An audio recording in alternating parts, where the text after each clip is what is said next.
Katargam police સ્ટેશનના મર્ડરના ગુનામાં 24 વર્ષથી નાસ્તા ફરતા આરોપીને ઓરિસ્સા ગંજામથી ઝડપી પાડતી સુરત શહેર ક્રાઇમ બ્રાન્ચ સુરત શહેરના જુદા જુદા પોલીસ સ્ટેશનમાં ભૂતકાળમાં બનેલ શરીર સંબંધી ગંભીર ગુનાઓના નાસ્તા ફરતા આરોપીઓને શોધી કાઢવા સારું પોલીસ કમિશનર સાહેબશ્રી તથા સંયુક્ત પોલીસ કમિશનર સાહેબશ્રીના ક્રાઇમ નાઓએ આપેલ સૂચના અનુસંધાને નાયબ પોલીસ કમિશનર સાહેબશ્રી ક્રાઇમ નાઓએ નાસ્તા ફરતા આરોપીઓને પકડી પાડવા સારું ડ્રાઇવનું આયોજન કરવામાં આવ્યું છે. અનુસંધાને મદદનીશ પોલીસ કમિશનર ક્રાઇમ સાહેબ શ્રીના માર્ગદર્શન હેઠળ crime branch zone 2 police inspector Shri નાઓની સૂચના મુજબ એનડીપીએસ સ્કોડના પોલીસ સબ ઇન્સ્પેક્ટર શ્રી ટીમના માણસોની સાથે વર્કઆઉટમાં હતા.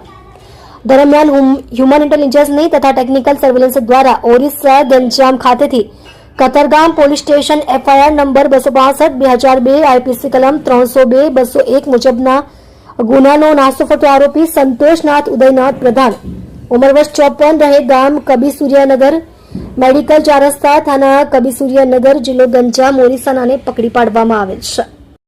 જોતા રહો શ્રમિકો કી આવાજ ન્યૂઝ ચેનલ. રિપોર્ટર શ્રીરામ સિરસાટની સાથે. શ્રમિકોને કોઈ પણ સમસ્યા હોય તો ઉધના 3 રસ્તા વિમલ ગાર્મેન્ટ્સના ઉપર ઓફિસ પર સંપર્ક કરવો.